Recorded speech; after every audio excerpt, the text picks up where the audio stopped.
the countdown is on to Black Friday, and so I'm going to be spending the next 2 weeks sourcing deals to make up a stellar collection and drag new customers in. Converting sales from national customers is the most difficult challenge at this stage, and it's because of that it's hard to gauge how much stock to pull in or how well we might do, how many orders we might have, which title's going to be most popular, if any. There's obviously a lot of social media tools available to market, but in this space is becoming more and more crowded, with the cost of entry being a lot higher than in the past. The vast majority of orders we've had so far have come from local advertising, word of mouth, and Facebook Marketplace. I'm absolutely fine with that for the time being. In fact, it's much cheaper to get attention on Facebook Marketplace than anywhere else. It has zero cost other than the time I put into listing items. You do get a lot of people asking for consoles at ridiculous prices, or, can I have FIFA for a tenner? No. Do you want to swap? Do you want to swap? Genuine, do you want to swap FIFA for a tracksuit? What size you made? Small.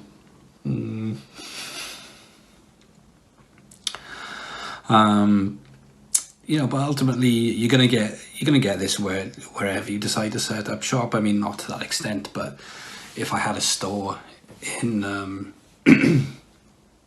if I had an actual store in the shop, people would come in and ask questions and generally take up a lot of time anyway. So I don't see it as being any different to that. The challenge is building a real reputation with consumers over time, and that will come, but it's not something I can rush. That will happen when it happens. There's no sense in me overspending on digital ads and trying to market in Scotland or England, really, because people are just gonna look at the site and think and move on. I think the best way to go about this is to focus on the local market, and the attention we get locally and so far has been great. We try to obviously provide the best service possible, and the best feedback we've had so far has been delivering to local customers with same-day delivery, often at the cheapest prices in the UK. And if you stop to think about that for a second, that's a great way to break through the noise, right? For example, we delivered FIFA 20 within 90 minutes of one customer's inquiry, with free delivery at a price which was phenomenal at the time and still is, and you can't get that service anywhere else. And that is that's something that Amazon are trying to do themselves at the moment. They are trialing same-day delivery in different areas, right? So I have an advantage in that respect, in that I can sink that time into providing a better service for people in the local vicinity. So that has to be the backbone of Games Sold Separately while it remains a local secret. I've started redesigning the website to make it look more appealing. I want it to be a bit easier on the eye, a bit cleaner, and slightly more professional, obviously. I have zero experience in design, so I'm not concerned about it being perfect, but it does have to reach a standard if it's going to convey a message of authenticity. This morning I selected 6 fonts at random and conducted some market research, and by market research I mean I asked Facebook friends which they preferred. The favourite was Overwhelming, and it was the one that I preferred, or the one I had in mind. So I was happy with that.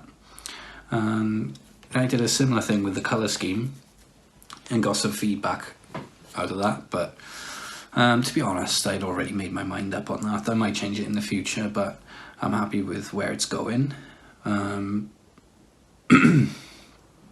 originally downloaded Adobe Illustrator as well and played around with that for a while, but I didn't take to that at all. At one point I was on Udemy searching for training courses, but I just don't have the time for that right now, so perhaps in the summer I might fuck around with that, right? For now I used canva.com.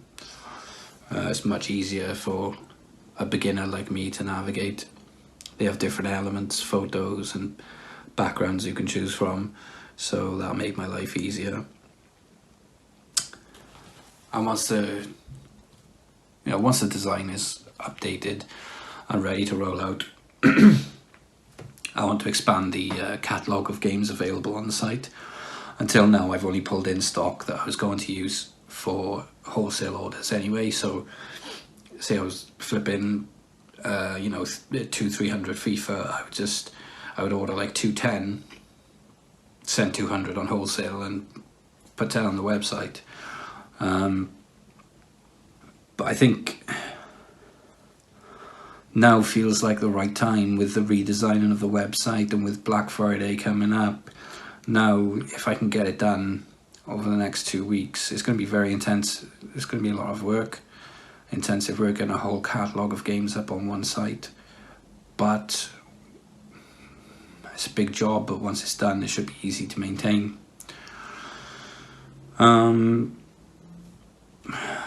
And that's like phase 2, right? So phase 1 is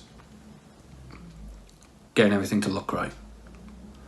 Phase 2 is expanding the catalogue, and then phase 3 is the bit that I'm really excited about. This is just leading up to phase 3, which is just pumping out as much content as possible to get eyeballs onto the site. So whereas like a lot of companies spend on digital ads or TV ads or radio ads, or magazine ads and all this nonsense, what I want to do is take that money and create content in the form of podcasts, streams, blogs, interviews, in the street interviews with just normal people in the street, and different web series, and that all then hence the name Gamesoldseparately, right? Like I said before, the vision for the website is to be an entertainment website first and foremost, with the game selling as an afterthought. So it's content sale, maybe, right? And there's different ways to monetize that. Anyway, let's hope I don't run out of money before then, eh?